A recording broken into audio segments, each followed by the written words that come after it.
This time I'd like to call the town council meeting to order, and town council now is in session. And Mr. Jenkins will have the the invocation and the pledge of allegiance for us.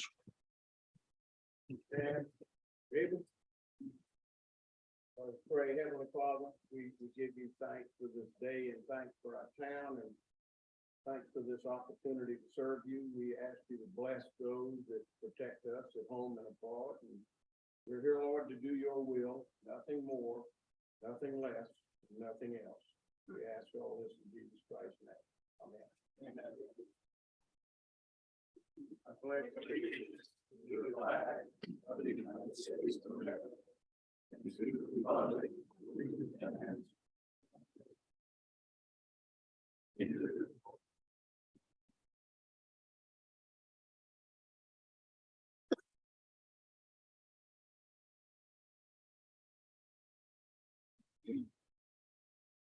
We have 4 proclamations tonight.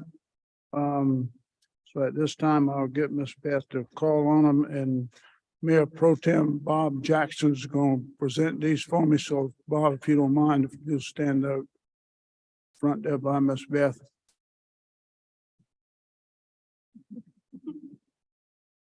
First, we have Women in Construction Week, Sharon Benzenberg, Suzanne Miles, and Amanda Reddick.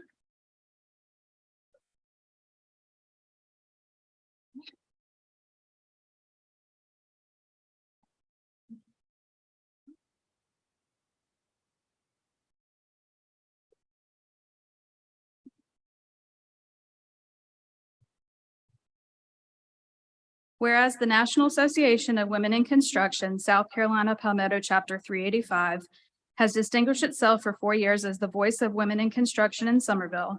And whereas the work done by the South Carolina Palmetto Chapter 385 has benefited Summerville through community development and educational programs.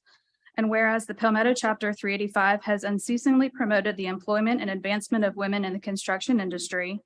And whereas the construction community, represented by Palmetto Chapter 385, has been a driving force in fostering community development through renovation and beautification projects, promotion of skilled trades careers, and a positive vision of the future.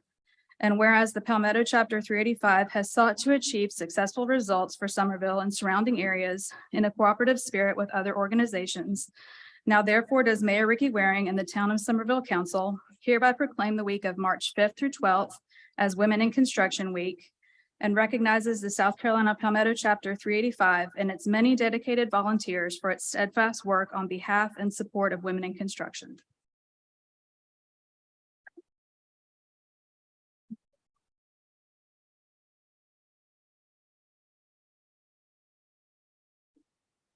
Next, Daphne Jaborka.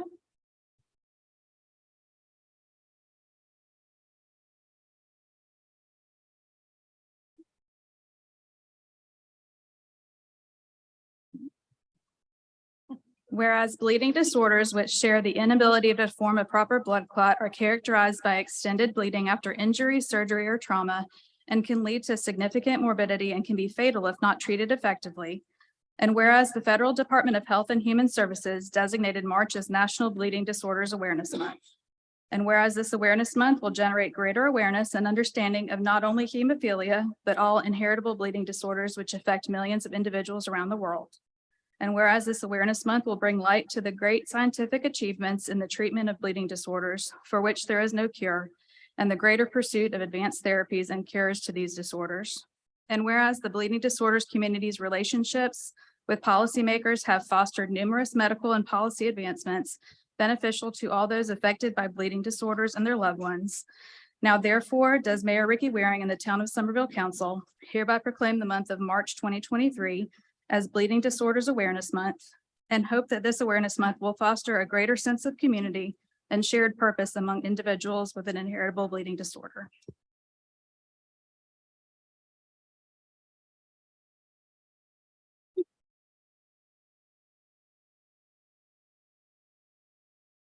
Next, Mike Gonzalez with the American Red Cross.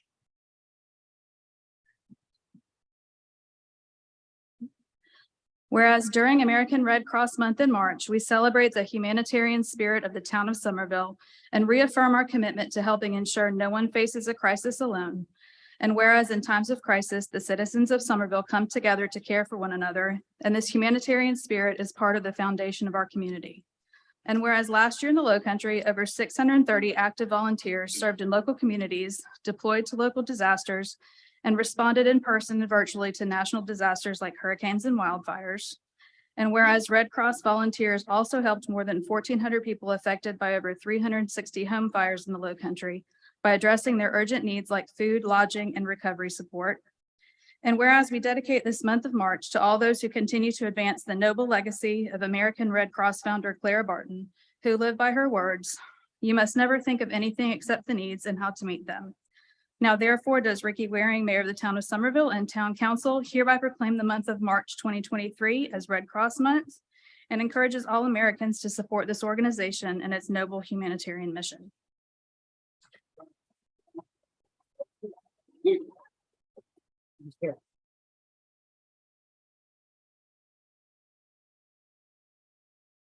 And finally, for Youth Art Month, Dorchester District 2 Superintendent Dr. Shane Robbins, Dorchester District 2 Fine Arts Director Jason Walsh, and Hobie Missouri, a 7th grader at Rawlings Middle School of the Arts. Whereas art education provides substantial educational benefits to all elementary, middle, and secondary school students. And whereas art education develops students' creative potential and improves problem solving and critical thinking skills by reinforcing and bringing to life what students learn in other subjects. And whereas art education teaches sensitivity to beauty, order, and other expressive qualities, and also gives students a deeper understanding of multicultural values and beliefs. And whereas our national leaders have acknowledged the necessity of including art experiences in all students' education, and whereas arts educators, students, and communities throughout South Carolina demonstrate the importance of quality arts education programs to the lives of young people. Now therefore does Ricky Waring, Mayor of the Town of Somerville and Somerville Town Council, hereby proclaim the month of March 2023 as Youth Art Month and encourages the community to visit our beautiful downtown area from March 14th through 19th to enjoy displays of the artistic abilities of our own Dorchester District 2 students, as well as during the DD2 Dream Festival and Fine Art Showcase on March 16th.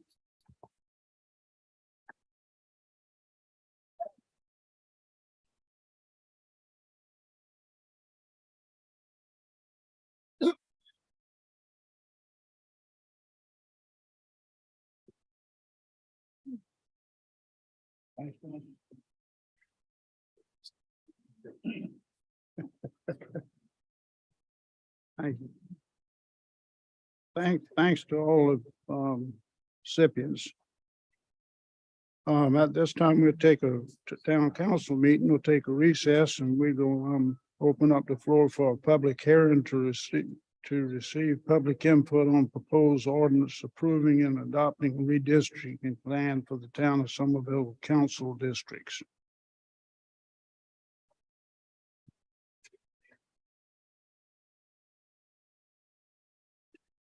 I'll make a motion. We're in public hearing. Close it.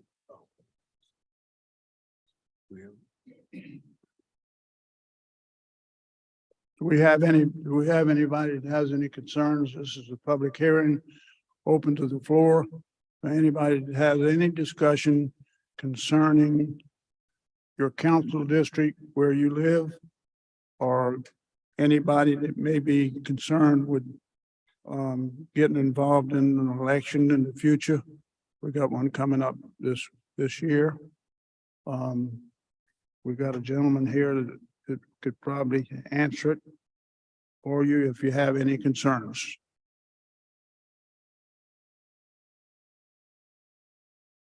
No questions?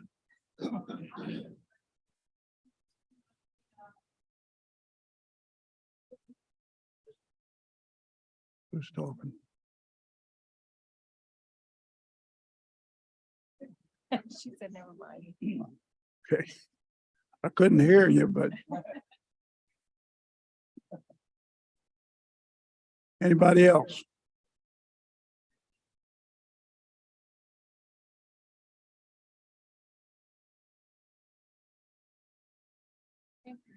Okay, Somebody make a motion, we close the public hearing. Motion made and second, we close the public hearing. Any discussion? If no discussion, all in favor, raise your right hand, vote aye. Opposed likewise, public hearing closed. Okay, approval of the minutes of the previous meetings. Mr. Mayor, I would move approval of the minutes from both the February 9th town council meeting and the March 6th standing committee meetings. Okay, we've got a motion and a second on the floor. Any discussion? If not, all in favor signify by raising your right hand. Voting aye. Aye. Aye. Opposed, nay. Ayes carry. All right, this is open for public comments for items on the March 9th, 2023, which is today. Got anything, Beth? Yes, sir. First I have Jean. I'm not sure of the last name, but it starts with an O. Okay. Hi, everybody. You have to come down. You mind coming up to the podium?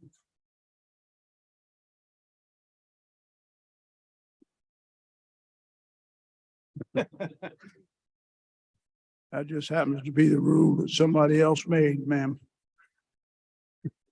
Not me.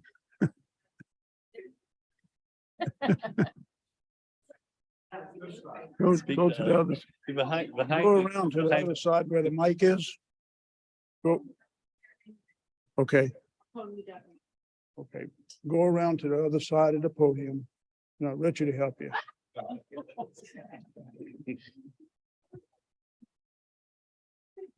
Now, this is about the homeless shelter.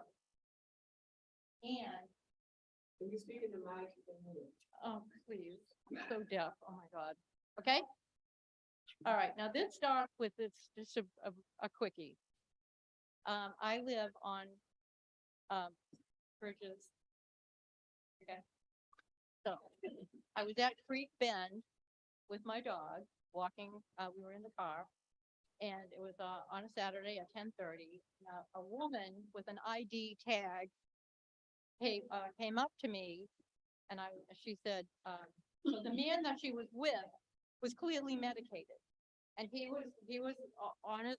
He was like this, walking like this, terrible. This is right off of Bridge.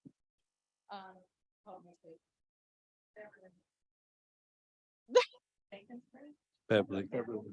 Okay. No. So, he was out of it completely. So he had somehow was able to get out of, one of the, what do you call the houses that they live in? What? Group home. So he how did he get out of the house without anyone noticing that he was walking around the street? So the woman had the ID and she caught up with him. And, she said, can I use your phone? And I said, no, I don't want to give you my phone. So we went to know where they were coming from, as in halfway house maybes, because I don't know where they are. I live in the Bridges and I don't know where they are coming from. And then, okay, so walking on Beverly. So clearly he got out of the house and was walking on Beverly Drive when the woman caught up with him. And I already said that. So where are these houses and how many are there? Next will be the homeless shelters. Another surprise that none of us really know, that are just walking around on the street. They could have just gone into someone's house. They could have just gone into a garage. So I know people that are already talking to real estate people so they can get out of here. You make fun of me. Next, Steve Negri.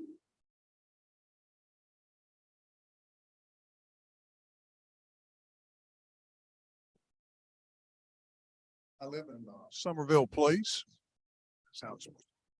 Hello, can you hear me now?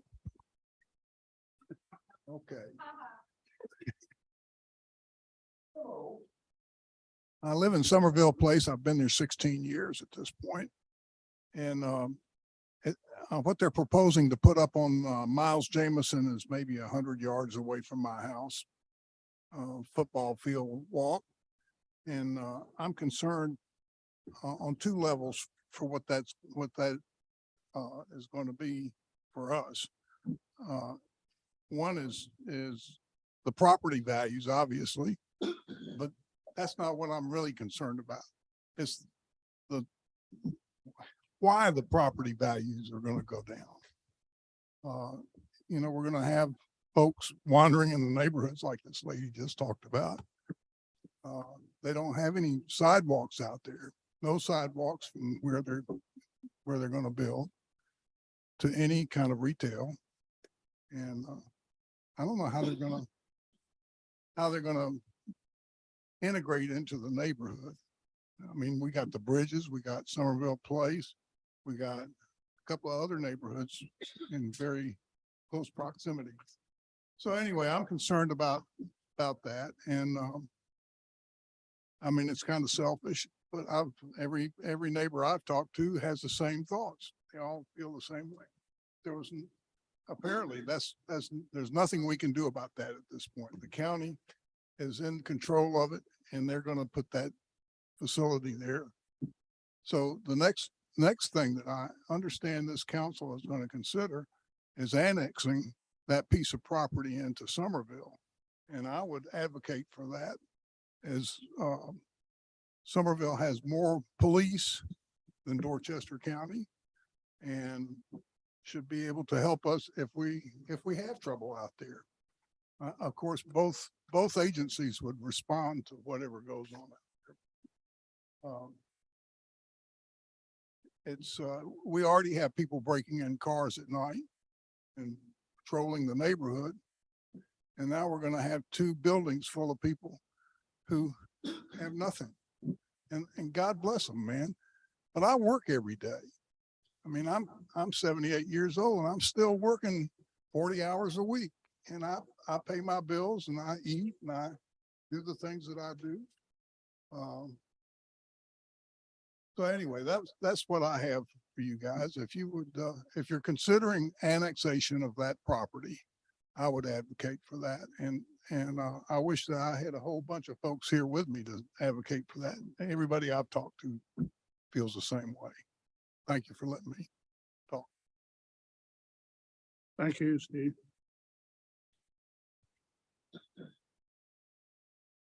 Next, Holly Bork.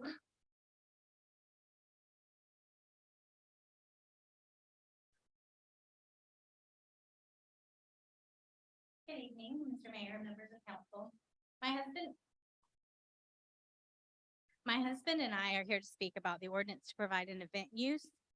We respectfully ask that you reconsider the amount of uses allowed by residential properties. My husband and I purchased an unassuming little property in 2020 that always intrigued me as a child.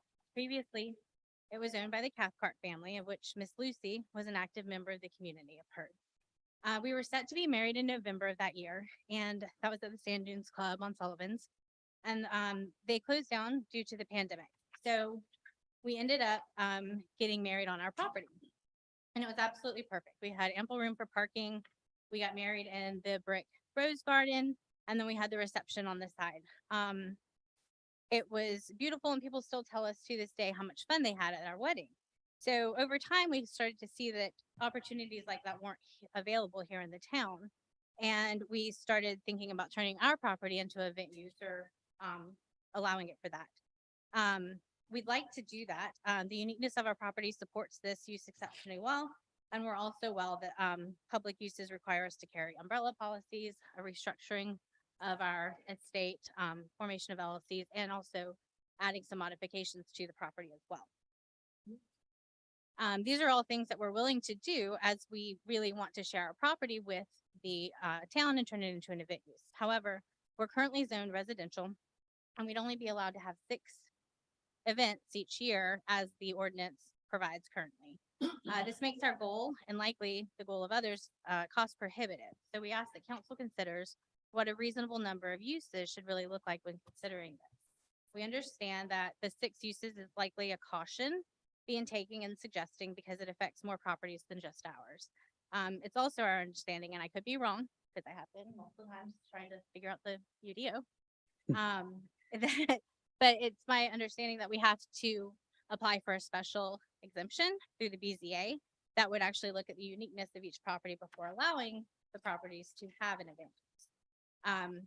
So we want to determine, well, they'll determine whether it fits the use category more in depth before we would even be allowed to do that.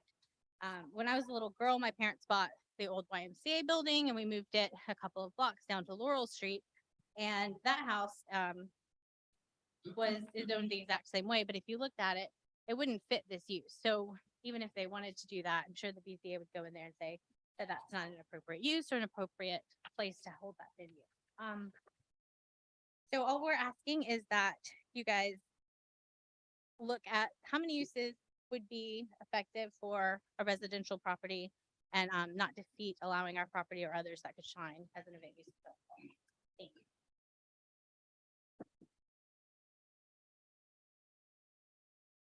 Deb Campo.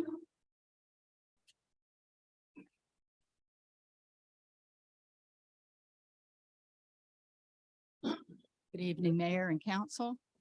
My name is Deb Campo. I live in downtown Somerville. And first of all, I wanted to say that I was very pleased to see that the town did a tree survey lately. And thankfully, Jesse Schuler tells me that the residents did indeed vote to keep trees in Somerville. I thought that was a good move.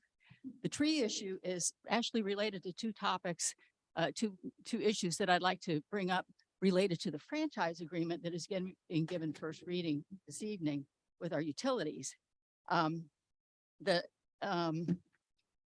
is actually a pretty rare opportunity, as you know, to establish a working relationship with the utilities that we entrust with a monopoly for our utility services.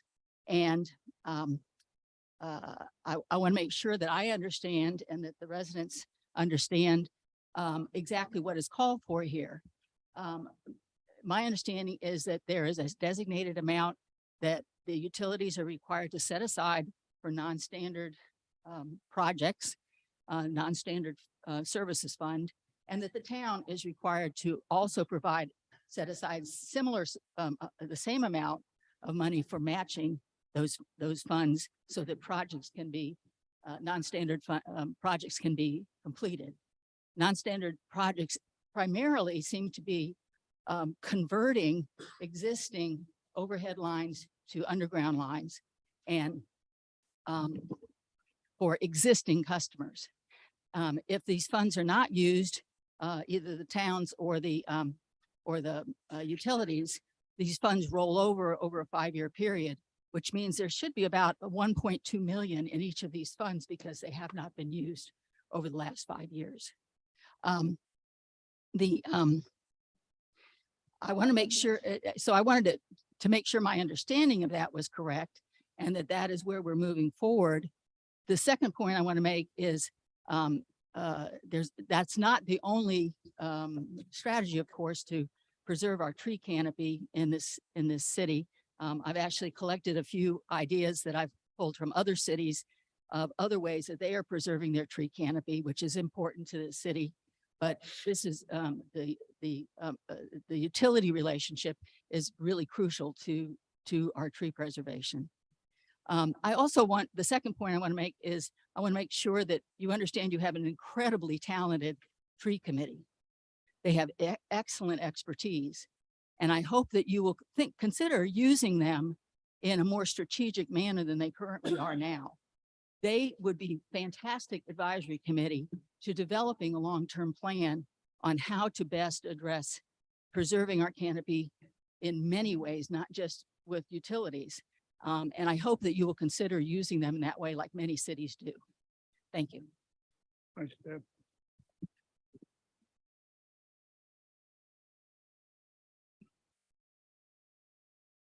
Trish Richardson.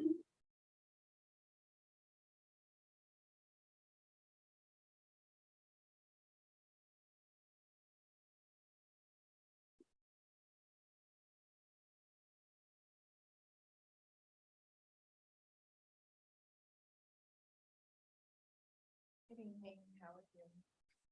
This is also Hannah Edwards, and her husband Harley is in the back. I currently hold a lease, that I lease from the town. I've had it since 2000. I'm sorry. I currently hold a lease from the town, in one of your local buildings since 2008. I've had a hair salon that I've run out of there for many years, very successful. As I'm getting older in age and I have children that I would like to spend more time with, I'd like to downsize, which I already have. And share the space, with these two lovely people. They would like to put their own building or their own business in there with me, side by side. I have proposed the idea to Robert, which is your leasing agent, and he, I guess, is going to discuss it in further detail with you, but I would like for them to have an opportunity from their own path for their own business and sharing the lease with me. We'll allow it. Hi, how are you? Hi. So I'm Hannah Edwards. This is Harley Edwards. So as Trish was saying, we think it would be a great idea to be able to share the space with her. Our idea is to have a cafe in there. It's not going to be very big, basically just a kind of a basic coffee shop, but it's going to be a different feel than maybe some of what you would normally think. Nothing crazy, but just it's a little bit of a different idea than some of the other coffee shops in town. We think it'd be a great space for it, especially kind of right there with the salon and right there on the street. We're both business owners. We've both owned businesses for quite some time. This would actually be our fourth business.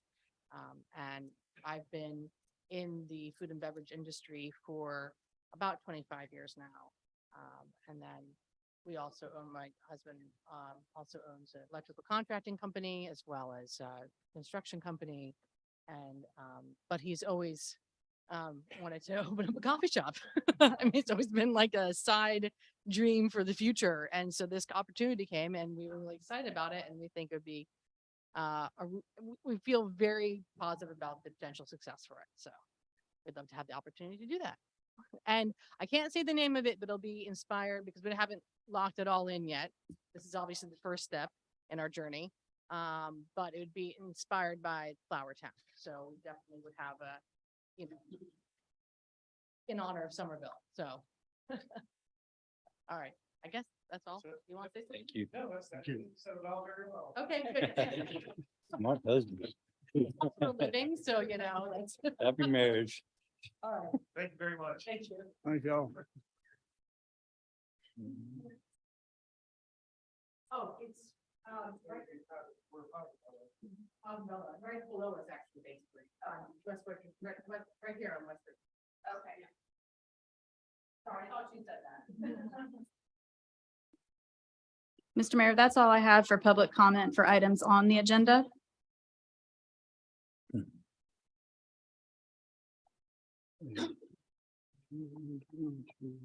So next we have petitions.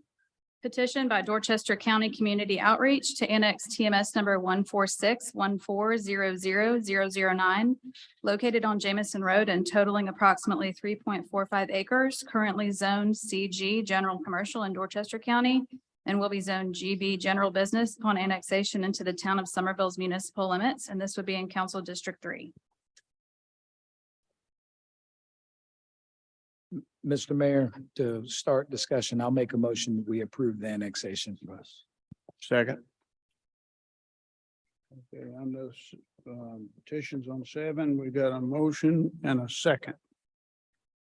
Any discussion? If I could speak. Yes, sir. Representing District 6 is where a large majority of the residential that are concerned about this are, and that is my district. And as I told everybody last time, I will vote the way the neighbors in the area want it to be, because they're the ones going to be affected. And I agree with you that for 2 reasons. One, our police and fire are going to respond much quicker. Matter of fact, we're across the street here in a few months. And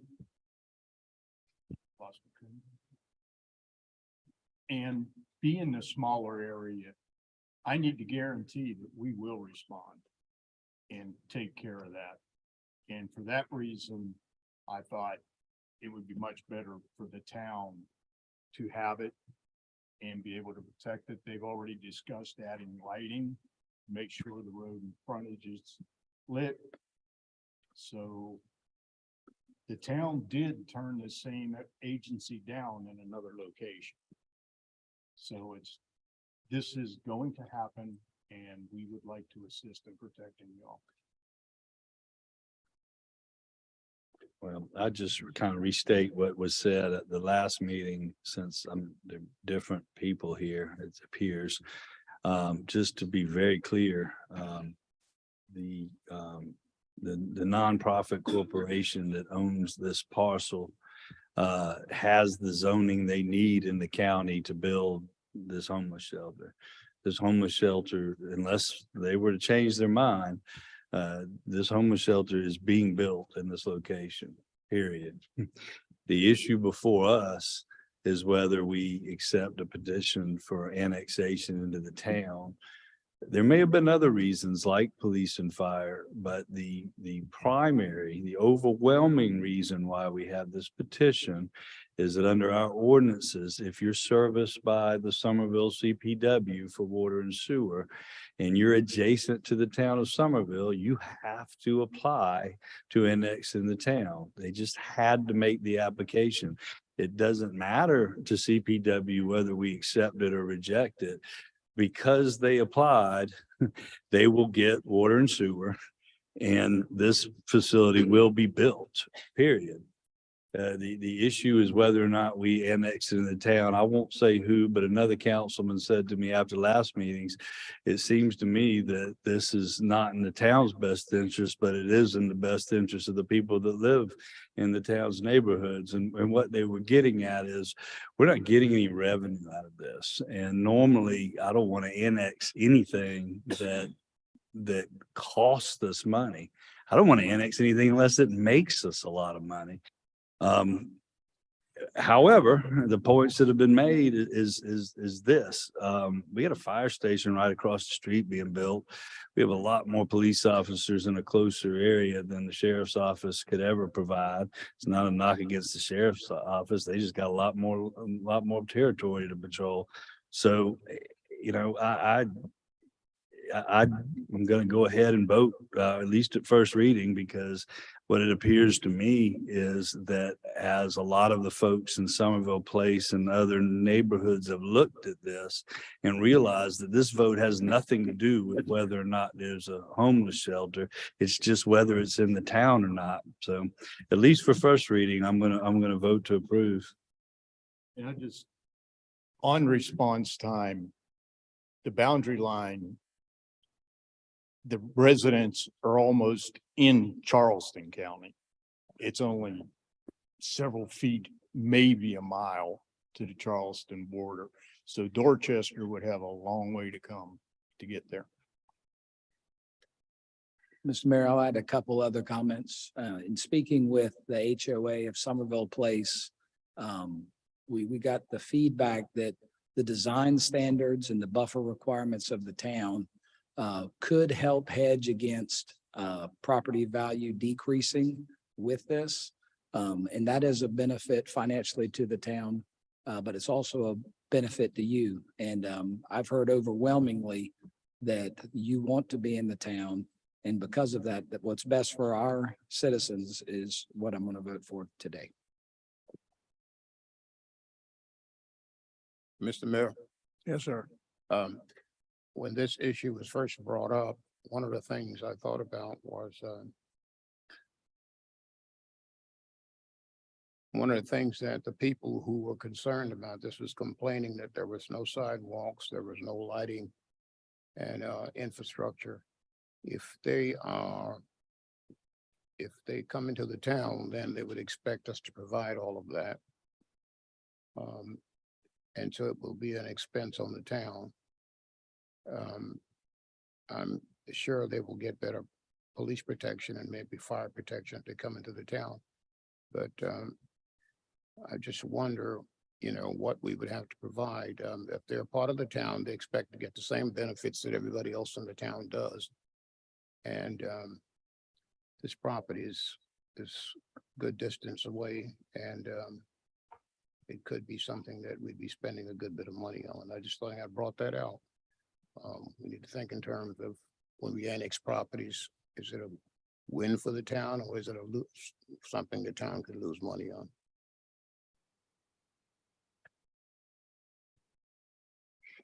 Anything else? Not all in favor of this motion, signify by raising your right hand, voting aye. Aye.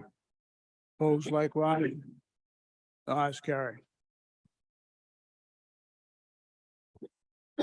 Second and final reading of an ordinance to annex Dorchester County TMS number 15200000051, 3.83 acres located off of Flood Airs Road, currently zoned MUC Mixed Use Community District in Dorchester County and will be zoned UCMX Urban Corridor Mixed Use upon annexation into the town of Somerville's municipal limits.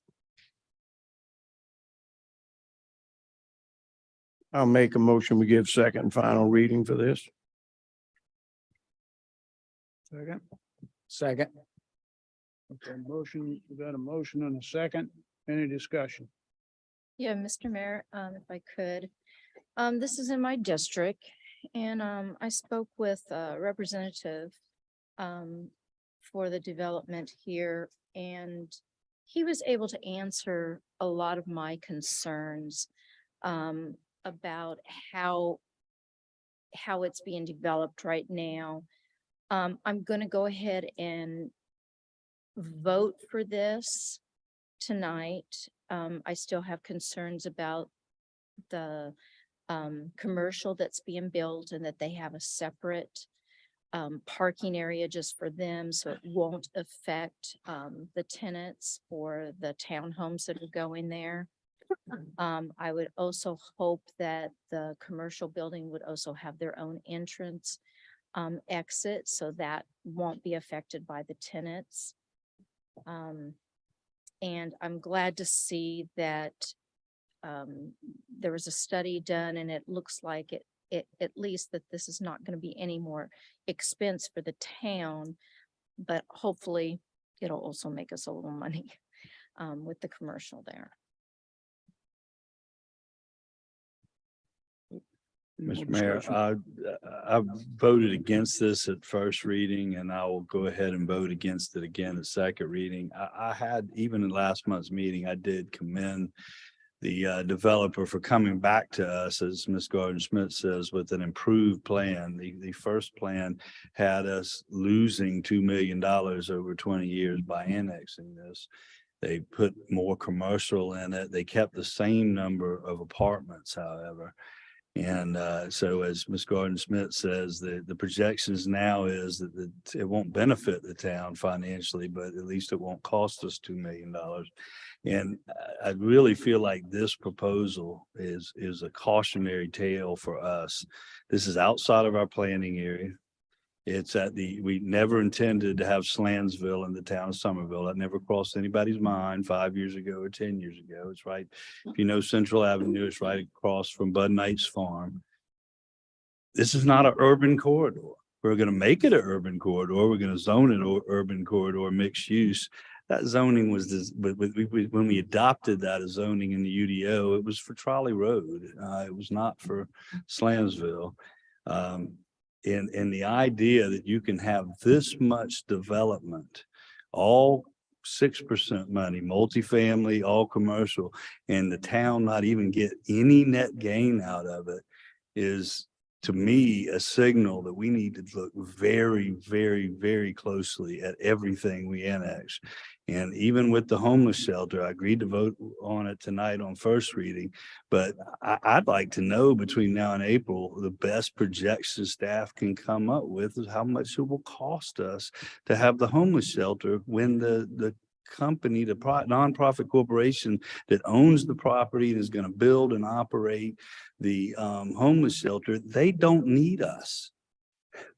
So we've got to stop just annexing willy-nilly, expanding our town limits, making the town boundaries look more and more bizarre because somebody says, hey, can we join up? And in the past, they were saying, well, this is commercial, you're gonna make money.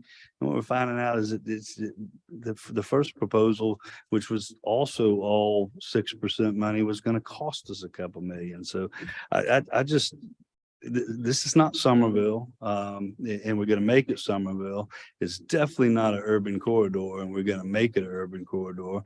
And I think it's a mistake. Mr. Mayor, I agree with Councilman McIntosh to a degree. You know, the mixed use, you're talking about mixing commercial and residential. And I think we need to start looking to the future and trying to determine if the properties that are coming in are going to be profitable for the town as far as fire and police and all the good stuff that we provide. And I just wonder with this piece of property, you know, are we going down a path that, you know, we won't be able to be profitable in the future? The town is growing rapidly. We've got a lot of people moving here. They want benefits. But again, for years and years, we've been a residential town, primarily a place where people lived, and we have limited income coming in.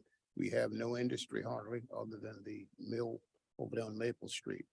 So I think we need to start thinking in terms of how are we going to make the money back from these mixed use type developments that are not bringing in enough money to support the town.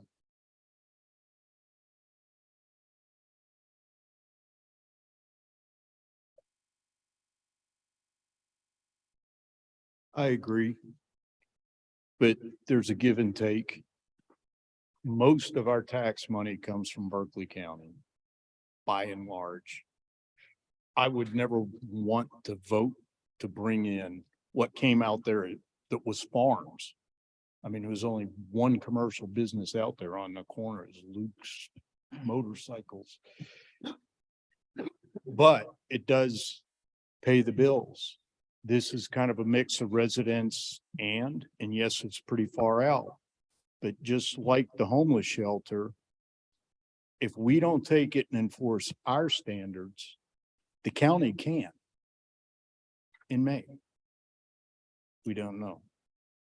So I ran and have always fought developments. 2 developments over 1,000 homes are now parks. But we've come to the place we're just going to grow.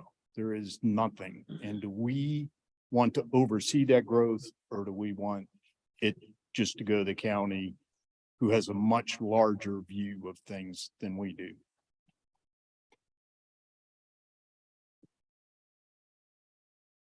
I kind of agree with you, Bob. I'm, you know, I'm for the annexation. Of course, I've watched this town grow since 1969.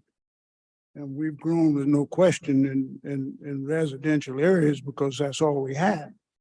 And that's why we spent a day talking about an economic development coordinator, which Lisa's been working on trying to get hired here. And we much need. There's no question we need businesses, but we need both, and it takes both. And it takes taxes to, you know, and people want to live here, and they'll pay those taxes to live here. They've proven that. I ain't seen anybody move out because the taxes go up $100 a year. You know, Somerville's a great place. And Bill says he don't want to annex anything. You know, unless he don't even, if it breaks even, he still don't want to annex it. Well, I can tell you something. You better want to keep control of what you got around you, or else somebody else will be keeping control of it and you'll be taking care of it. That's what's going on now. Bill also says that he doesn't want 100,000 people living in Somerville. He's got 100,000 people living in Somerville. Ask Doug Wright. He'll tell you how many people he's policing. He's not policing the little 53,000 people that live in this corporate limits of Somerville. We're policing all the people that live around Somerville, who use Somerville. Thank God they shop here. They use our shopping centers. They use our stores downtown. They use our roads. I don't like that because they don't help repair them. But you know, they're here. 100,000 people are here. And they don't live in town. 53,000 or something like that is what the census say live in town. But if you think that's 53,000 people coming driving up and down these streets in Somerville, you're crazy. I can't leave my driveway and get to Lowe's without spending 3 hours. And I live right by the Baptist church. You know, well, I can tell you something.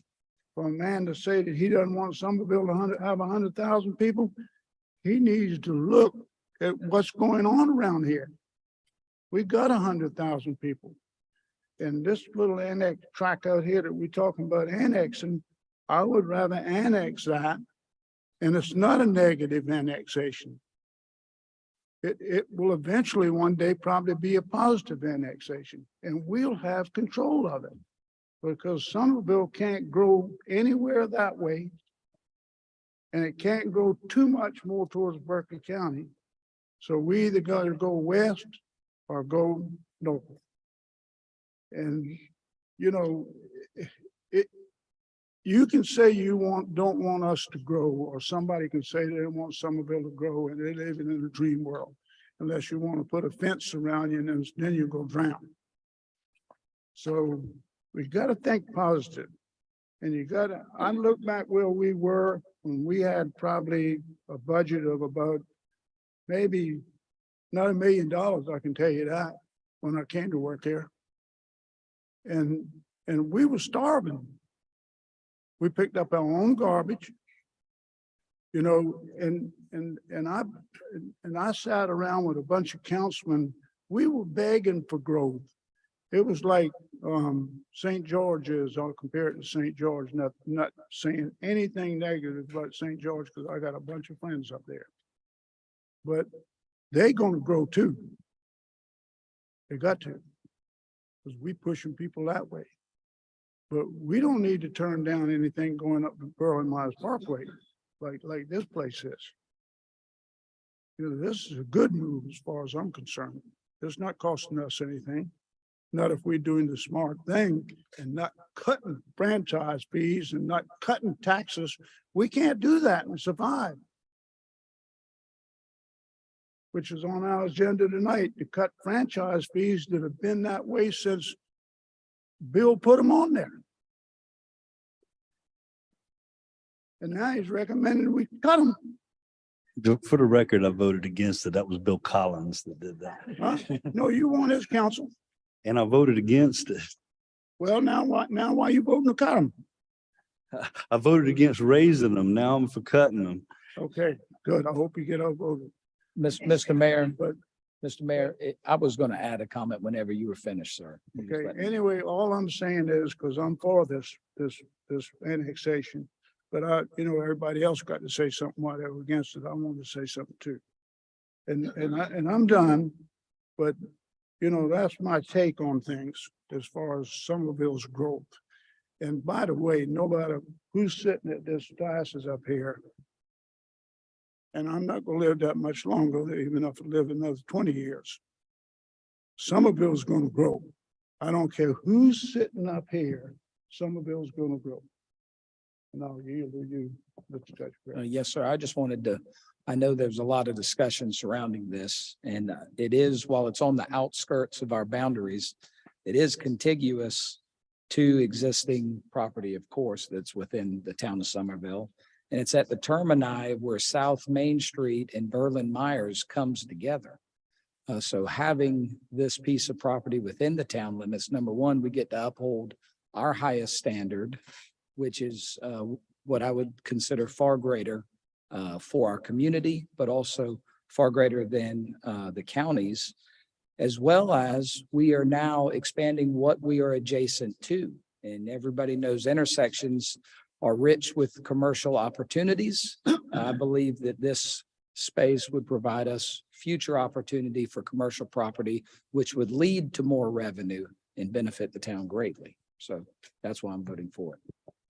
And if I may speak one more time. And we have a big adversary in North Charleston trying to come up 61 along the river. And it might be nice if we have that corridor along Dorchester Road to stop that from happening. We lost the property that was across the river, even though at the time we didn't know what we were going to do with it. But so it is a concern in the future. Thank you, Bob. Anything else? Okay, I'll call for the question. All in favor signify by raising your right hand. Voting aye. Aye. All opposed, no. Is that 4-2?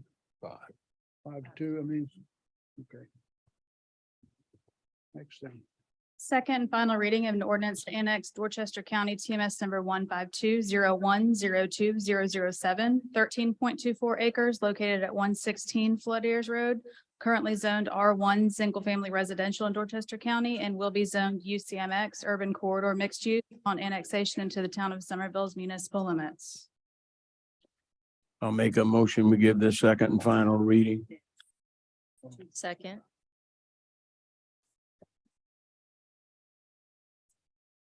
Got a motion on the floor in a second. Any discussion? Discuss that enough. All right, all in favor signify by raising your right hand, voting aye. Aye. Opposed likewise. Ayes carried. Second and final reading of an ordinance to rezone TMS number 13709011057, located on Central Avenue, approximately 2.98 acres and owned by 725 Central LLC from PUD Planned Development District to NB Neighborhood Business.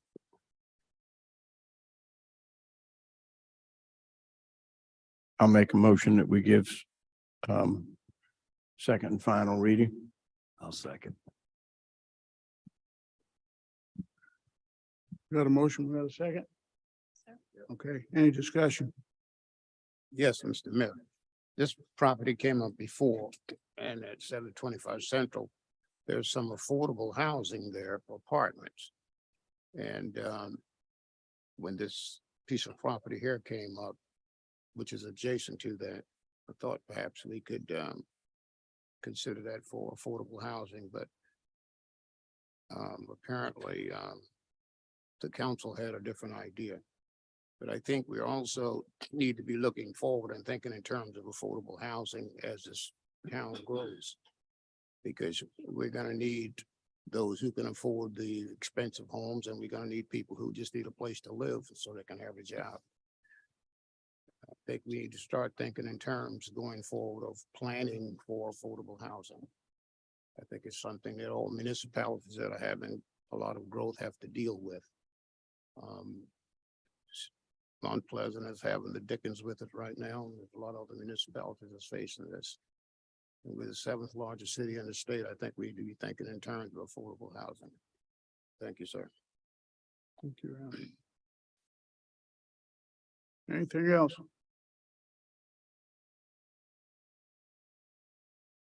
If not, all in favor of this, raise your right hand, signify by saying aye. Aye. Opposed likewise. Nay. Ayes carried.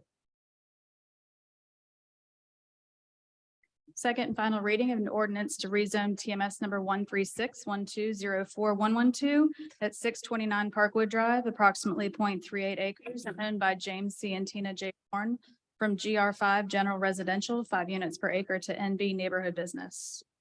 Mr. Mayor, I make a motion that we approve this. I'll second. We got a motion and a second on the floor. Any discussion? No discussion. All in favor signify by raise your hand, signify by vote saying aye. Aye. Opposed likewise. Ayes carried. Second and final reading of an ordinance authorizing the issuance of a not exceeding $15 million waterworks and sewer system revenue bond, series 2023 of the town of Somerville, South Carolina. for Somerville Commissioners of Public Works. Mr. Mayor, I'd move second and final reading of the ordinance. I'll second. Okay, motion made and second. Any discussion? Yeah, we've been dealing with this for a while. All in favor of this, signify by raising your right hand, voting aye. Aye. Aye. Opposed likewise, ayes carried. Second and final reading of an ordinance to amend the Unified Development Ordinance, Chapter 13, Section 13.3.5, to provide that the 7-member Design Review Board is to be comprised in part of 1 architect to include a landscape contractor in Section 13.3.5B2 and 3 at-large seats.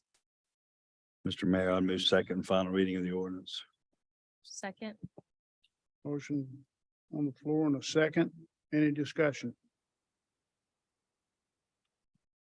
No discussion. All in favor, signify by raising your right hand, voting aye. Aye. Opposed likewise. Ayes carried. For introduction of bills and resolutions, first reading of an ordinance to approve the renewal of the electric and gas franchise agreement with Dominion Energy of South Carolina. Make a motion, we have first reading, to approve the renewal. Second.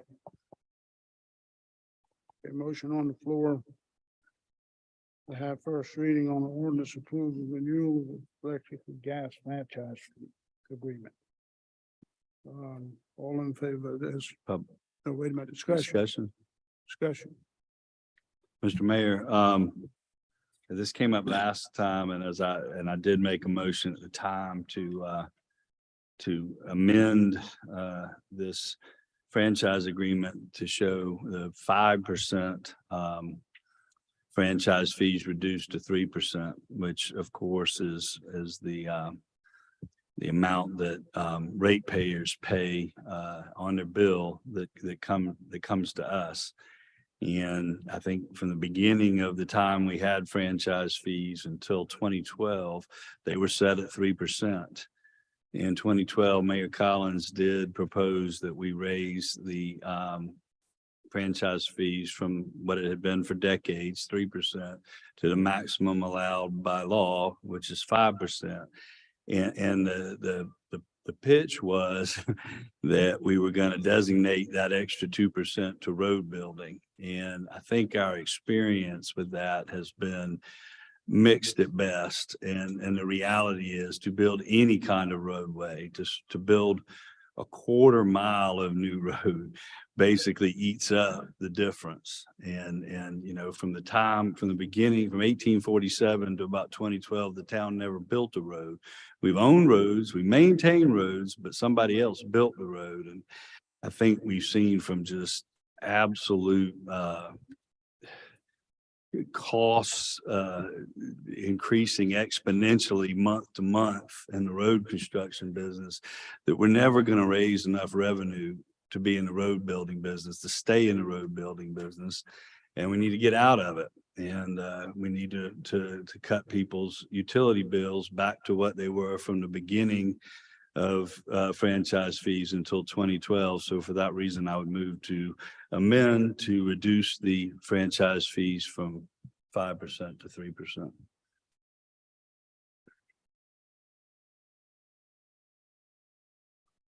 So now we're voting on the amendment, right? We need a second. Huh? Need a second to the motion. Oh, we need a second to your motion, right, Bill? Okay.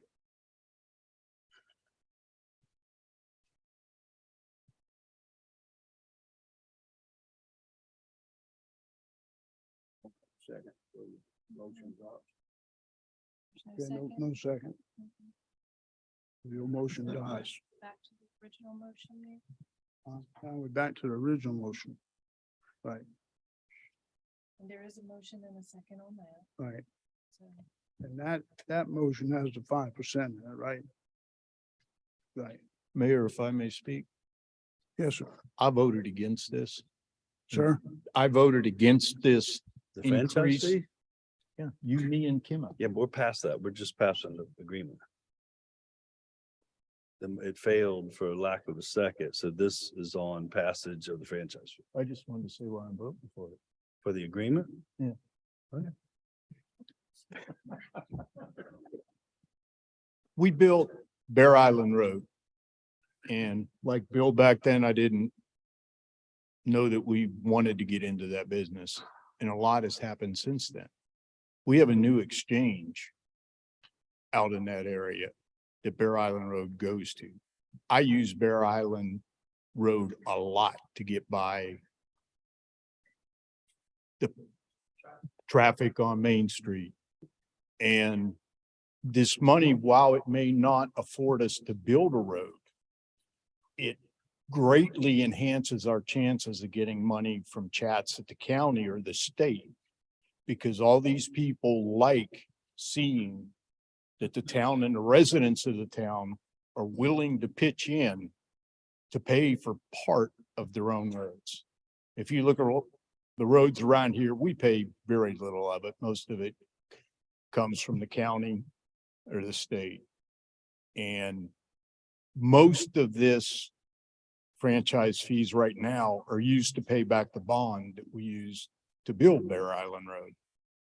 So if we cut that money, then we're gonna have to take the money from somewhere else. So for that reason, I support it. And I think the number one issue is traffic, and we need, while we can't build roads, we need all the energy to get the help and finances to do that. Mr. Mayor, if I could, maybe put in a little context to financially what this means. The 2% that has been in discussion raises about $1.4 million a year. Our bond payment is $1.25 million a year. There's a surplus, obviously, of 150,000 as the town has grown. That number has gone up. But without the 2% franchise fee, and I'm going to choose not to argue with Mr. McIntosh about whether or not we ought to be in the road building business or not. Fact is, we built a road, so we're in the road building business, and we're in the business of paying back what we built. And that, so to me, that's where we are, and that we've got 12 more years of that to be paid. And we have no other way to have that income. Well, just to be clear, that's not the issue before us. I support the franchise agreement and voting for it. The issue of the increase died without a second. The issue of the reduction died without a second. But I mean, we're out of the road building business. We'll never build another road. We can't afford, we can never raise enough revenue to build another road. That's not our fault. It's just the cost of road construction. But you know, we did designate 2% of the 5% to paying back the bond. We did not designate the whole 5%, but that's not the issue before us. That issue's over with. People still be paying 5% on their utility bills, 6-1. But I support the franchise agreement, and that's the only thing before us. Mr. Mayor, just because there's been a lot of discussion up here, I feel like I need to make a comment about the road building business in the town. Of course, we have the obligation of the bonds, but we also, when I hear from constituents, what they are most concerned with when they approach me are traffic, infrastructure, bike and pedestrian connectivity, getting utilities underground in our historic district to open up areas for more parking.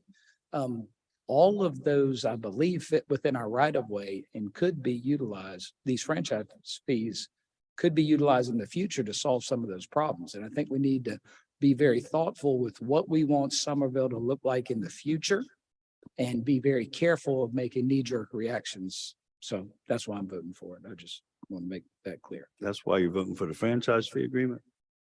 Yes, sir. Well, we have to renew the franchise fee agreement. Absolutely. Okay. I thought you were making a political speech. I couldn't tell.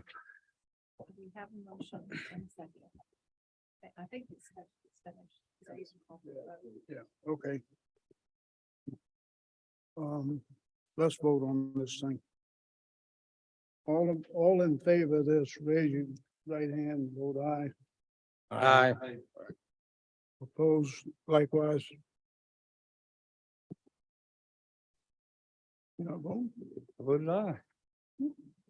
This is not about what the amount of the franchise fee is. This is whether to have a franchise fee agreement. I support a franchise fee agreement with Dominion Energy and Berkeley. Okay. Right. First reading of an ordinance to approve the renewal of the electric franchise agreement with Berkeley Electric Cooperative. Make a motion, we give first reading? Second. Okay, motion on the floor in a second. Any discussion? Yes.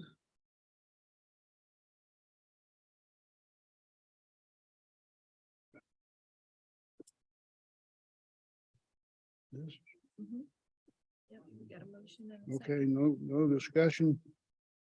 All in favor of this, signify by raising your right hand, voting aye. Opposed likewise. Ayes carried. First reading of an ordinance to reduce the millage rate for ad valorem property taxes in the town of Somerville. Mr. Mayor, I'd move first reading of the ordinance. All right, we got a motion. I'll Got a second that. You want us to buy land for low income housing and you can reduce the taxes? There's a motion and a second.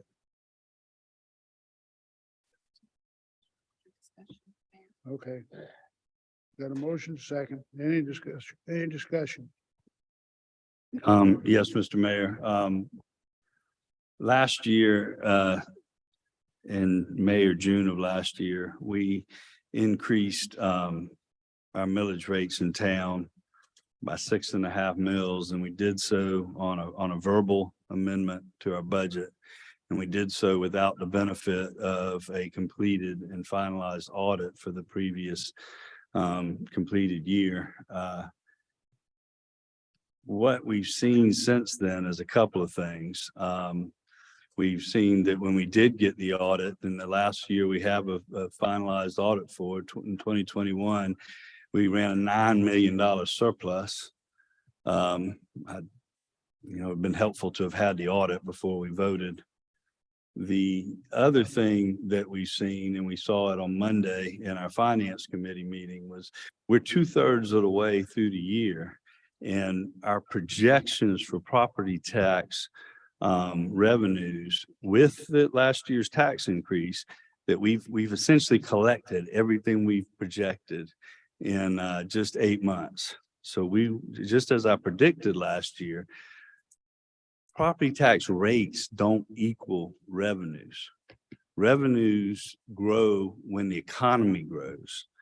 And so it's actually, when we say that a mill is worth $280,000, for example, that does not mean that cutting millage by 1 mil loses $280,000. It doesn't mean that at all.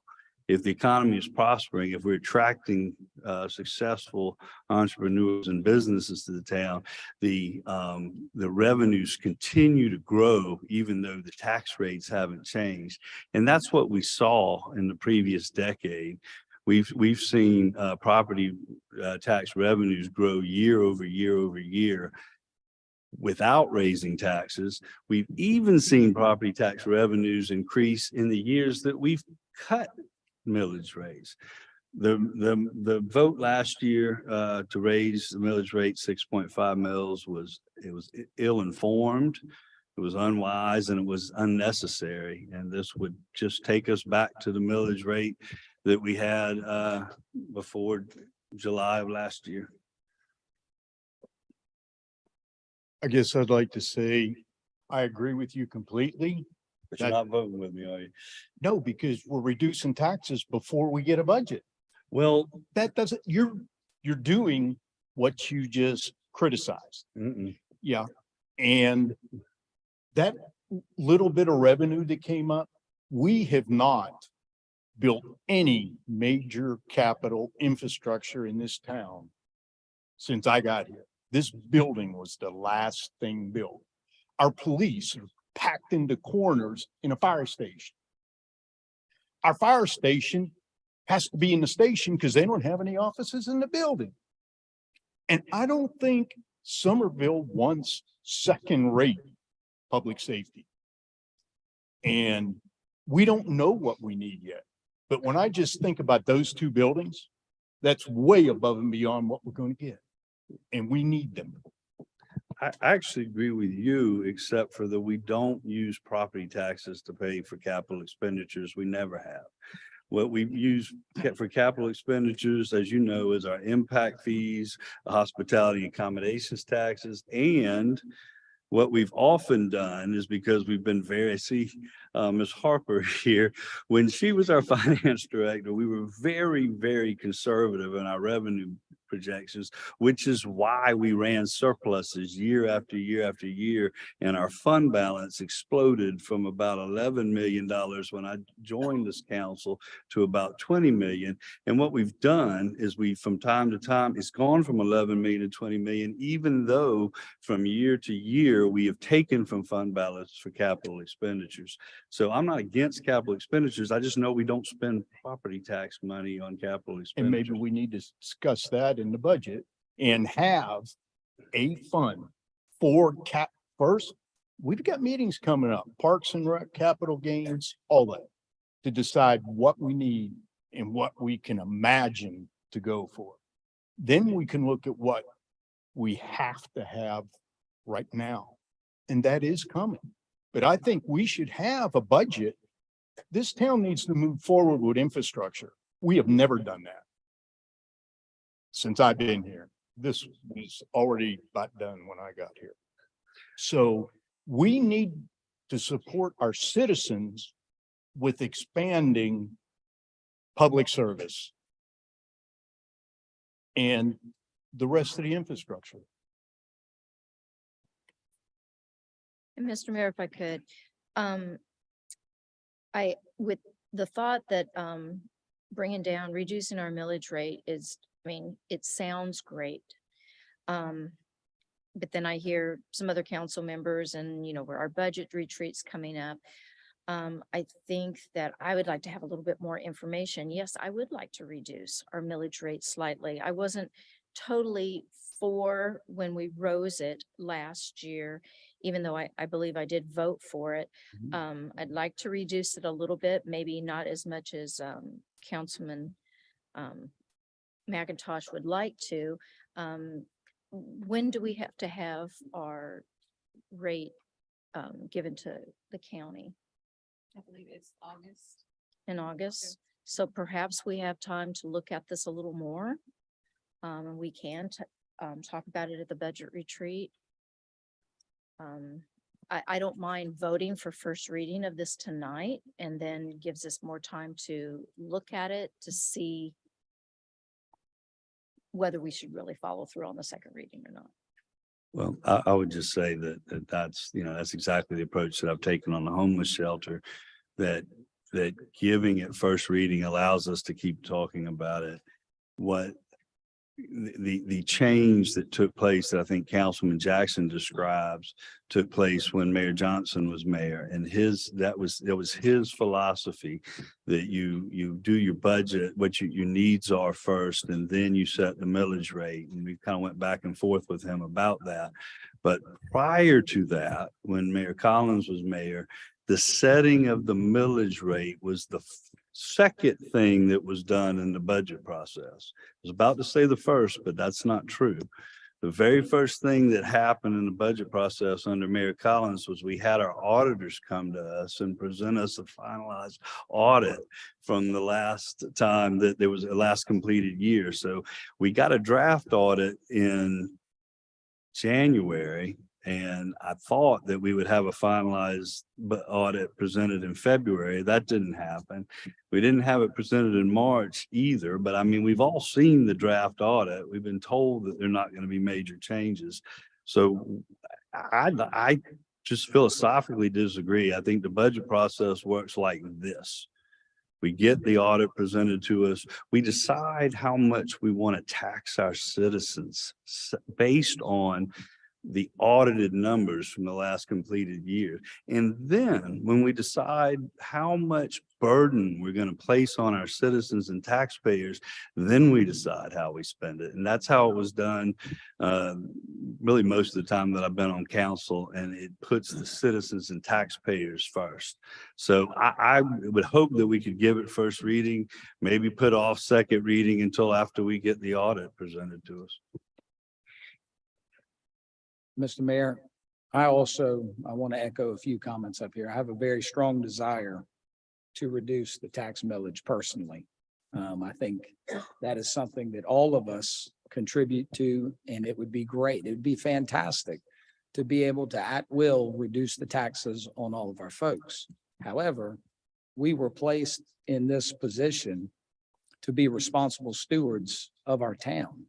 And I don't have the privilege or the opportunity to have been here for over a decade like you spoke of, stating that our taxes increased constantly, our revenue increased constantly, pardon me, over that decade.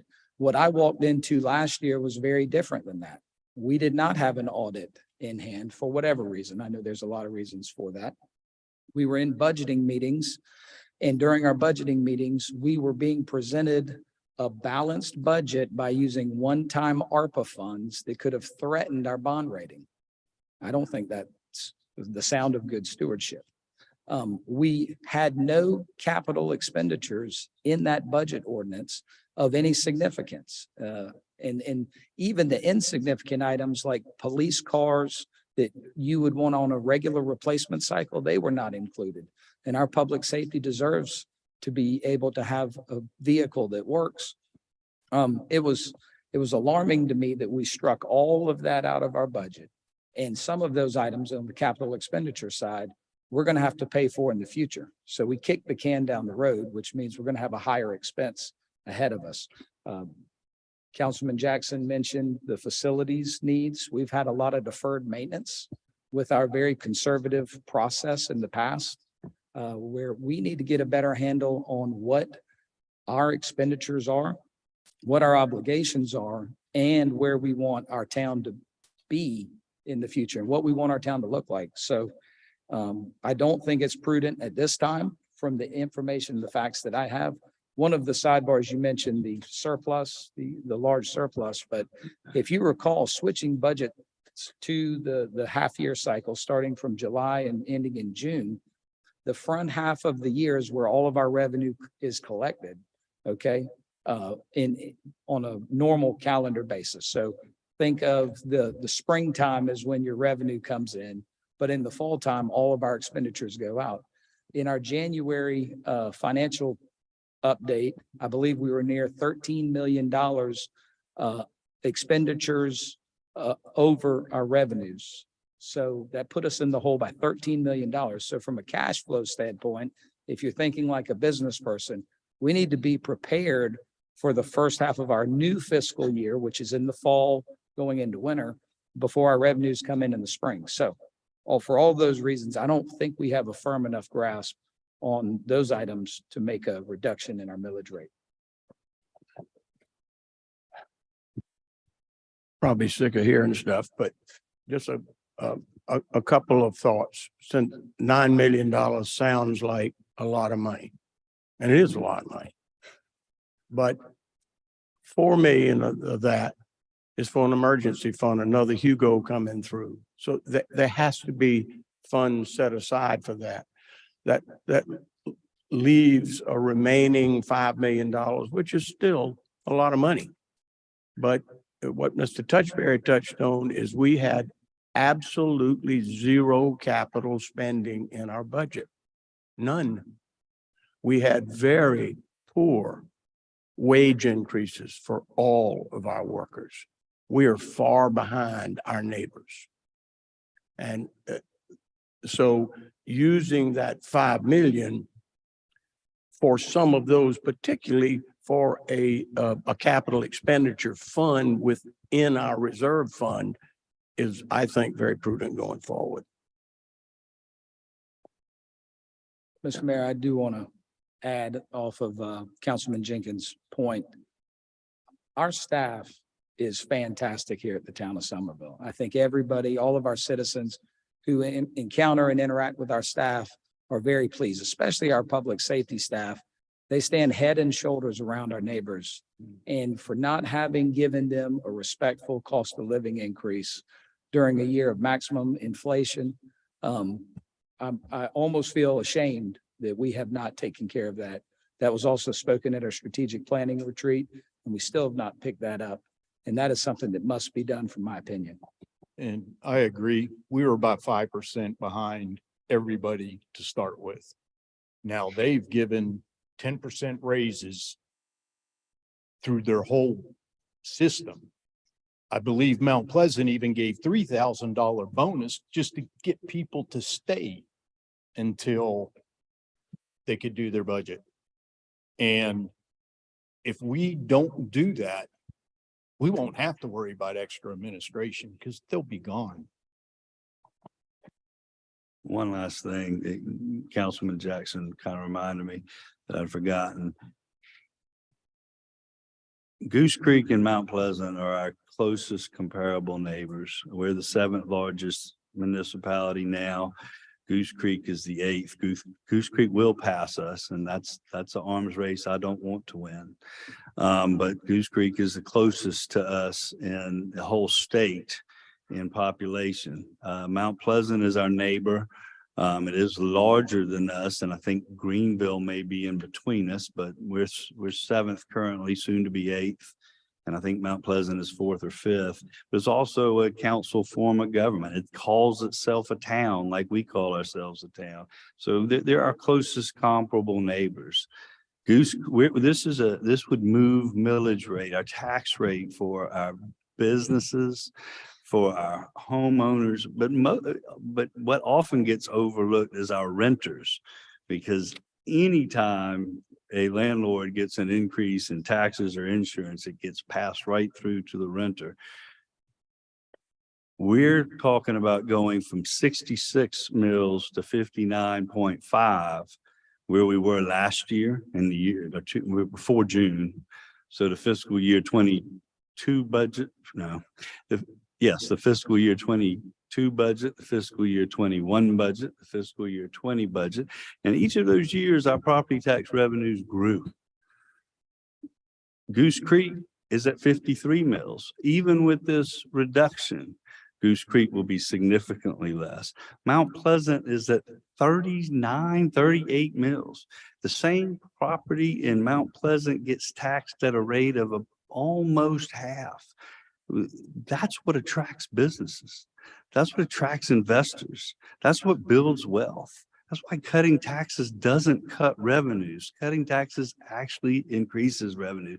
It's happened over and over again, and it's happened in Somerville. But if we're going to put other things and other people ahead of our citizens and our voters and our taxpayers, that's I guess our business. Bill, the property values, that got something to do with that, don't you think? And don't you think property values grow when people invest money? Mr. Mayor. I just asked a simple question. You didn't answer me. You know, The answer is yes. yes, sir. It is my understanding and memory, I believe, that both Goose Creek and Mount Pleasant have a 1 cent local option sales tax. That is a revenue source that we do not have. In one of our 3 counties, but yes. So, well, that's a revenue source that we do not have that makes any meaningful difference. So to compare us is fair game. I just don't think it's comparing apples and apples, because you have to look at many more things than just what is a millage rate.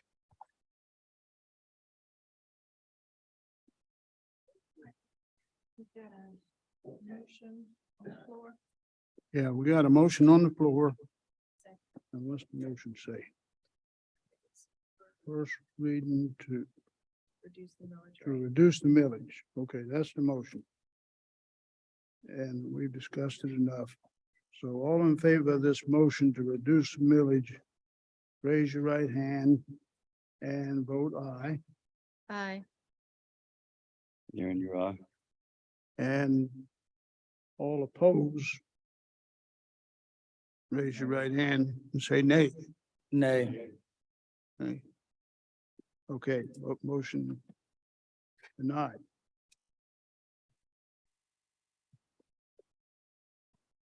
First reading of an ordinance to adopt a redistricting plan for council single-member districts in the town of Somerville. Mr. Mayor, I move we give first reading of this ordinance. Second. Go ahead. No, you got it. Second. Okay, we got a first and a second on the first reading of an ordinance to adopt a redistricting plan. Any discussion? Mr. Mayor, I would just point out for anybody, for us, I think we all know, but for anybody that has the map that was put in the packet that went out yesterday, been two very minor changes that were that were included in what we have before us, if I'm not mistaken, Ms. Wallace, is that right? They don't change the lines. They don't change anything. They just clarify something. We do this off of census data, and we found, actually one of our citizens found one, and our planning director found another, where there were two different apartment complexes in town that the census didn't have us in town. And one is the Bryant, used to be called the Tradition in Councilman Jenkins' district.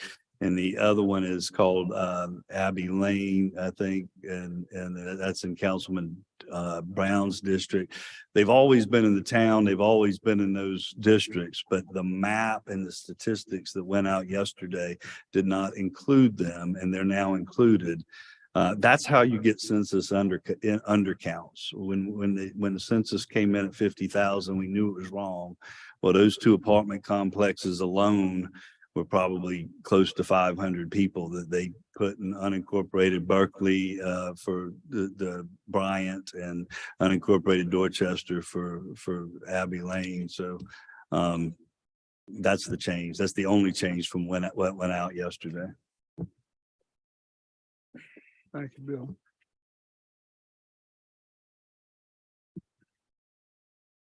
Okay. We voted on that yet? Okay. All in favor of this redistricting map? Raise your right hand, signify by voting aye. Aye. Oppose? Ayes carried. First reading of an ordinance to amend the Unified Development Ordinance 13.3.4 Tree Protection Board by more fully setting forth the authority under which the TPB was created, clarify the section under which an administrative review is appropriate, and add a new section 13.3.4 C5 appeals from decisions of the TPB. Motion to give first reading. Second. Okay, we got a motion on the floor and a second to have first reading on this ordinance. Any discussion? If not, all in favor signify by raising your right hand, voting aye. Aye. Opposed likewise, ayes carry. Yeah. First reading of an ordinance to amend the Unified Development Ordinance, Chapter 3, to provide an event venue use and provide for the districts in which it is allowed in Section 3.3, and to provide for the applicable conditions to allow the use in Section 3.4. The Planning and Development Committee voted to move the item to full council with a recommendation for approval at their meeting on March 6, 2023. Mr. Mayor, I'd move first reading of the ordinance. Second.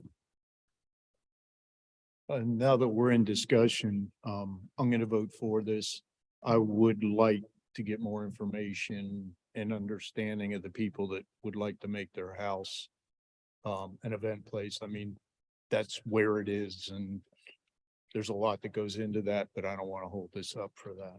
I don't want to hold it up. I don't, is Jesse here? Oh, there she is, right in front of me.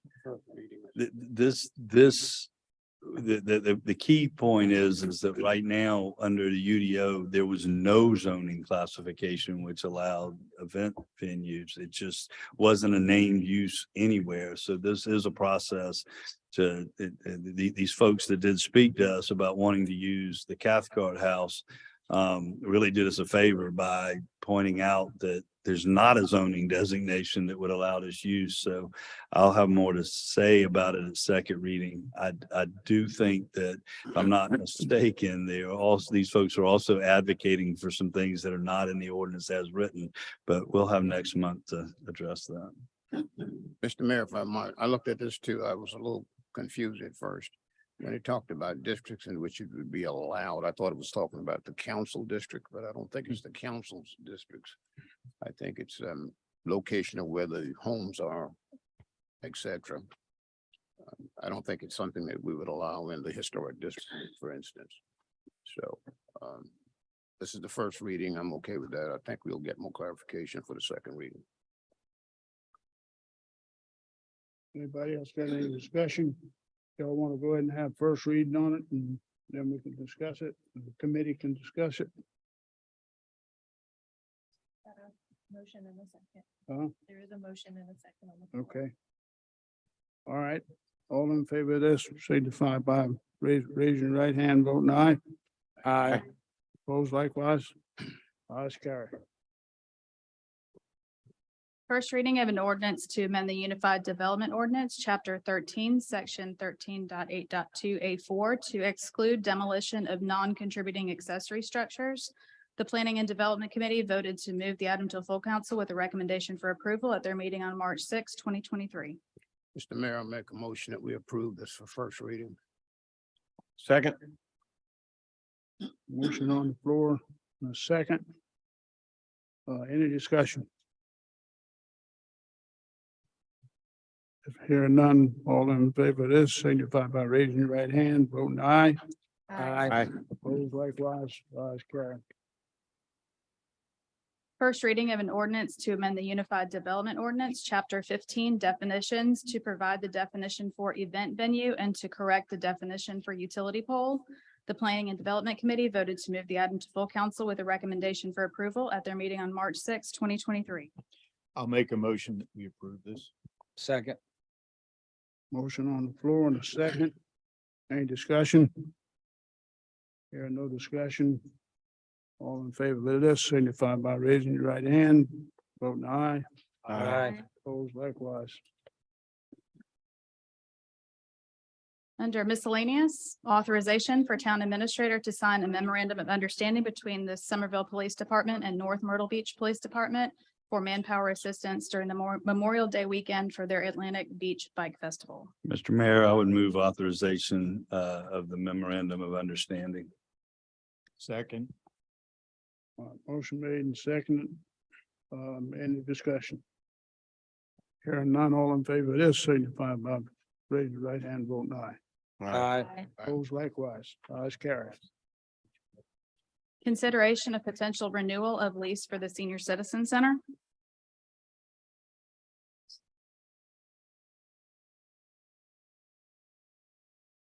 Mr. Mayor, we have been asked by both the Senior Citizens Group and Dorchester County to consider a renewal of the lease. It's my understanding that Dorchester County has extended their lease with the senior center until sometime in 2042, and they're asking that council consider extending the lease with the county to follow that same timeline. Mr. Mayor, I'd move to table this matter. I'll second. You made a motion to table it, Bill? Correct. Okay, in a second. Okay, we got a motion to table in a second. Any discussion? Just a quick question. Are any of these folks under a tight timeline? I believe, Mr. McIntosh, you gave us a good summary that we have some time on this. If Mayor Johnson was here, he would fuss because under Robert's Rule of Order, we're not supposed to discuss a motion to table, but I can't stop talking. You're correct that currently the Senior Citizen Center has 3 years left on their lease and the ability to tie it up for 25 years after that. So we do have some time to discuss this issue. Okay, all in favor of this, signify by raising your right hand, voting aye. Aye. Opposed likewise, Ayes carried. Public comment, Kathy Hodge. Thank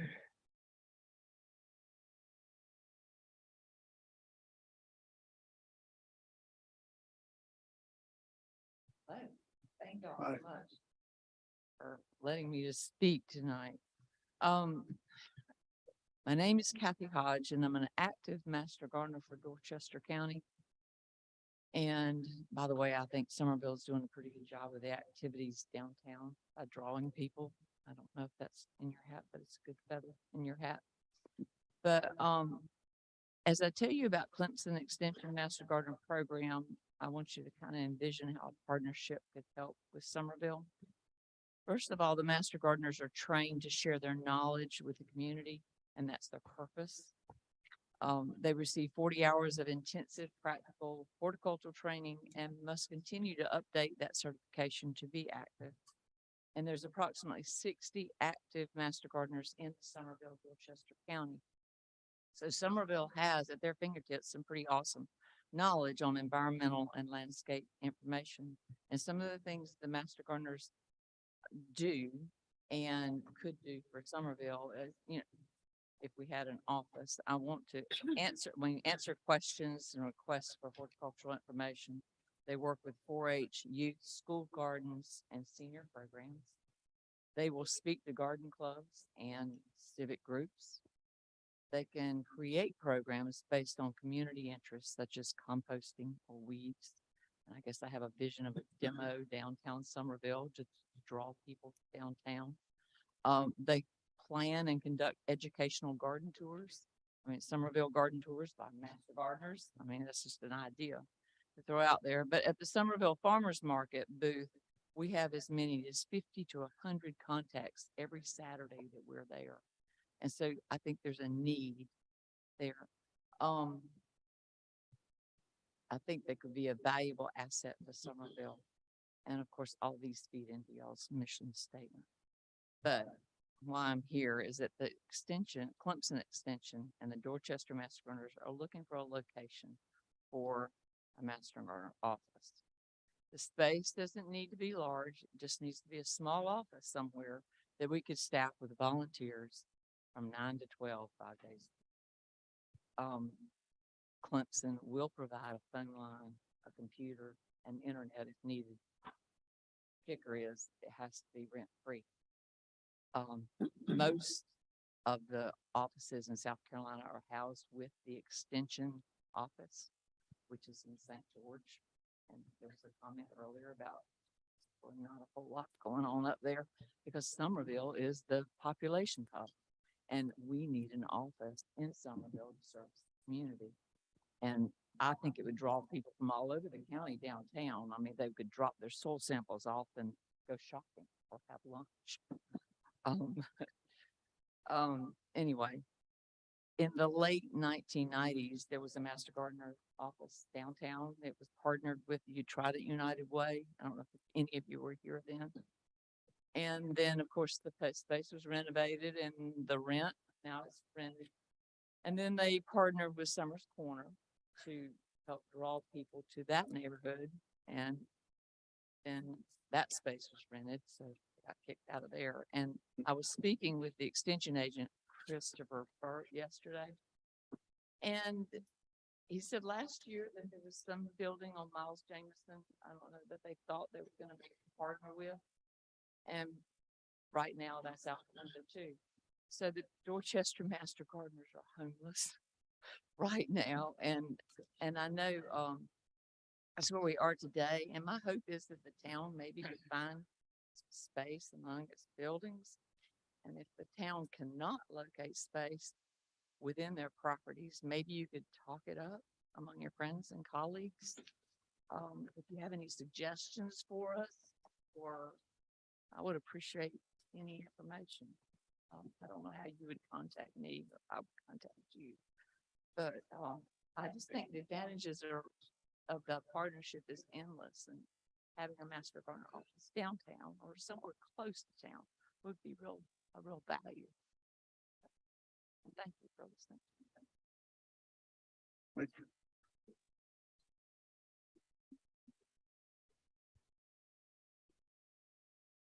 Linda Wetzel, Good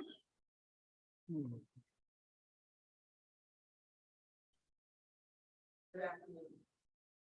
I still live at 108 Atlantic Street.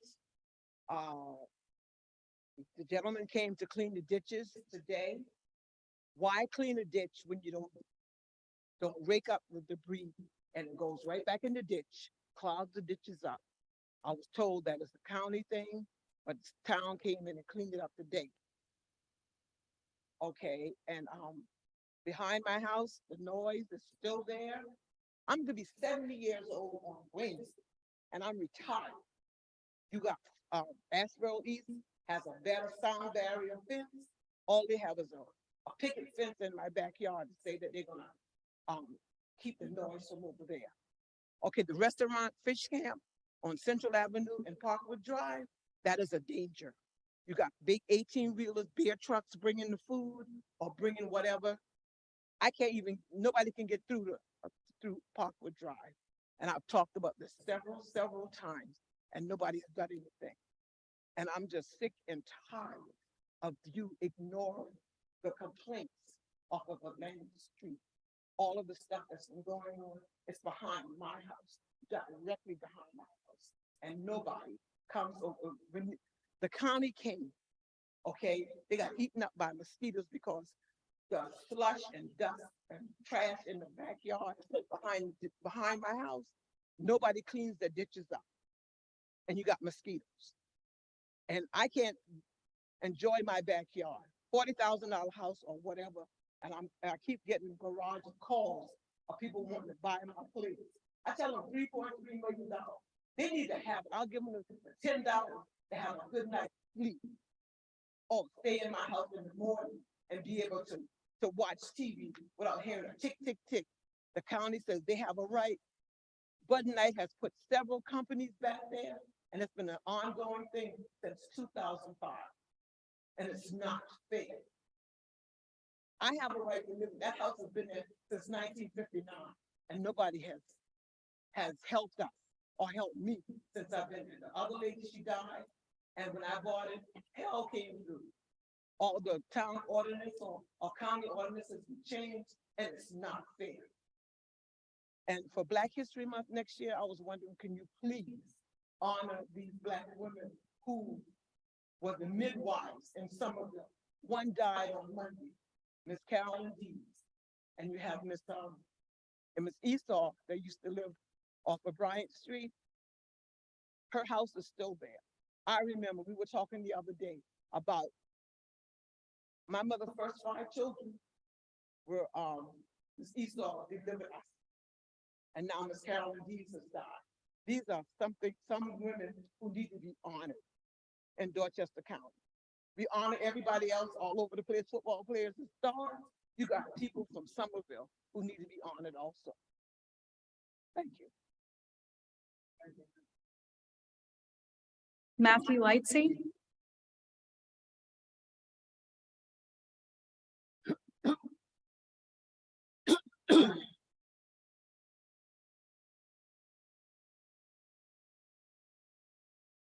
Excuse me for a second. Can you ask those two on the end right here? They always be laughing and look like they're teasing me as I come up every town council meeting.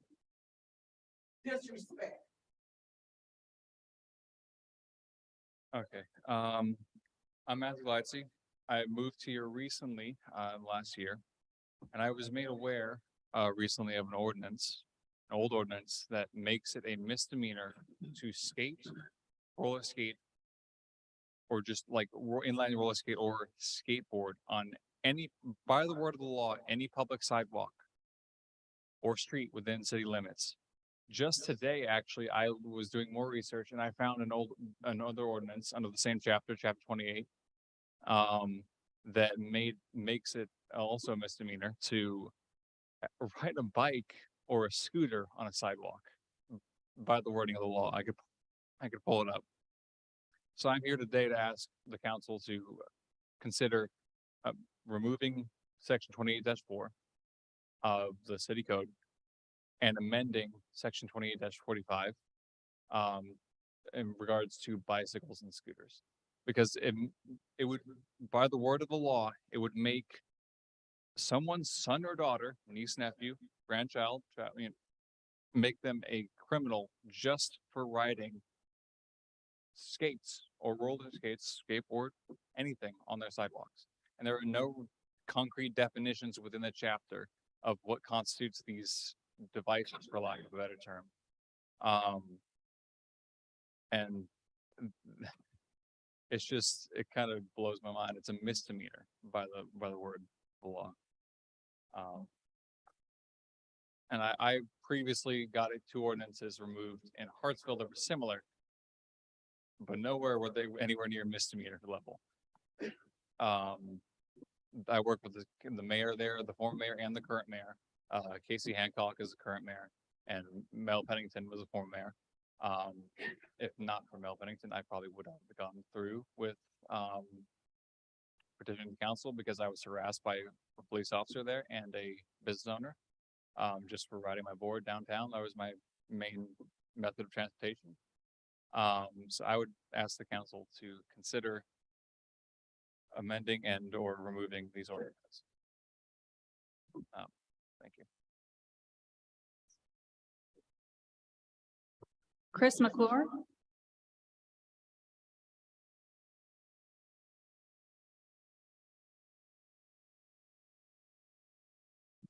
All right, can everybody hear me? Yeah, I'm so glad there was a lot of talks about bicycle and pedestrian stuff, especially with the last gentleman. But that's what I'm also going to be talking about as well. My name is Chris McClure. I'm a member of Somerville Bike Walk, a citizens-led group focused on pedestrian and cycling safety. I find that in both the online and real-world Somerville communities that I'm a part of, I've noticed a fair bit of anti-development sentiment, and I'd like to offer a different perspective that I don't really see in a whole lot of places, except actually funny enough tonight. And I, not just for personal reasons, for my own personal benefit, but rather thinking about the health and the future of the town as a whole. So it's pretty on theme for tonight. So personally, I don't think most people actually hate the concept of development within the town, but I think most people find the side effects of that development not being addressed properly is where that sentiment comes from. And then all the hate goes to developers because of association. I think most people would agree that the town should have more unique and local businesses that open up and shop to.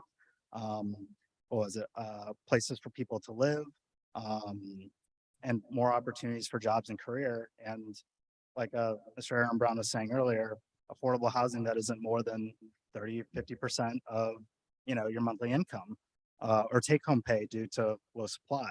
One example, my girlfriend is a nurse who has turned to home health to escape the awful traffic on I-26 to go downtown. After she would get off of a 12-hour shift, that was a lot for her to have to deal with. So she decided to work within the town, place where she lives, for that convenience. And so for her, she would definitely want more options to work within the town of Somerville, through like developments and stuff like that. And we see that we get personally excited when we see that new developments, such as the mixed-use Sawmill development with the apartments being made, because for us, I mean, I'm 25, that gives us like more options to rent. I mean, I lived in North Charleston for about 2 years and our rent was, I think like 1,300. So like when it comes to like developments and stuff like that, I'm more in favor of that because the more places there are for people to live, demand, supply, I'm sure it's more complicated than that, but that's at least how I understand it thus far. I don't think the problems of traffic and the problems of whether to develop or not are mutually exclusive.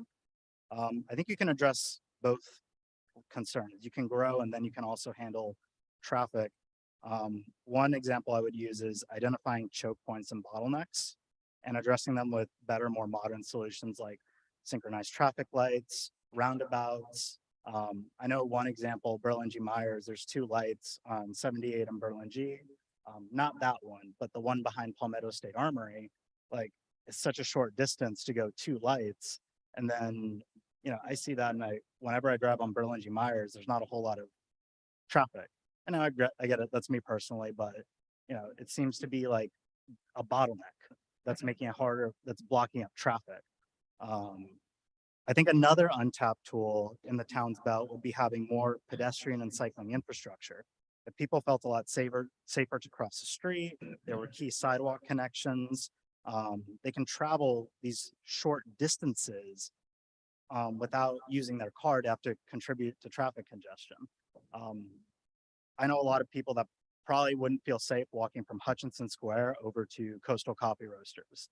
And in reality, that's a relatively short distance, at least for my age, or like the businesses that are in between. There's a significant, and then on top of the sidewalks, also having cyclists be able to travel. I ride from Bacon's Bridge Road to Seacoast Church on 78 every Sunday.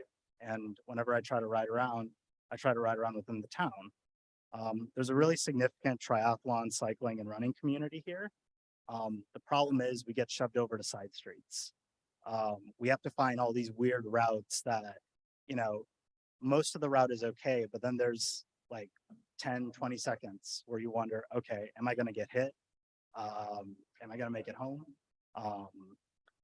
And so I would say on that front, I think using those tools in that belt would also be something that the town council should be thinking of. Thank you for your time. Eddie Vines.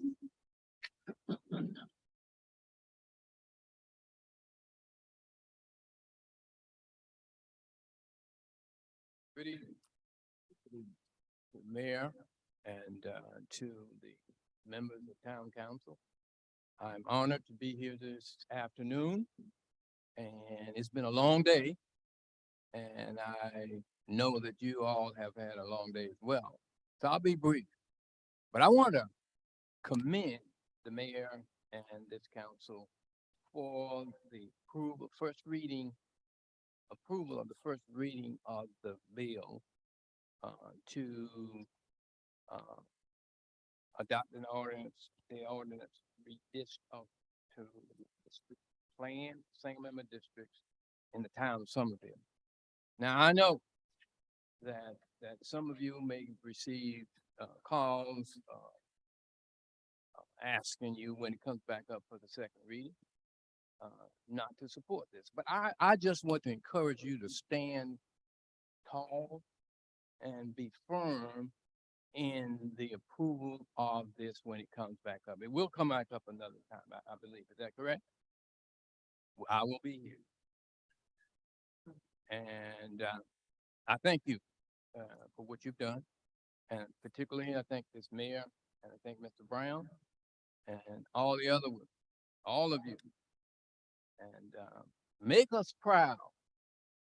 I think when this is done, you will see more and more people come out, speak to you, and give you an opportunity to make Somerville, even though it's a great town, make it even better. God bless everyone. Thank you. Thank you, sir. Mr. Mayor, that's all I have for public comment.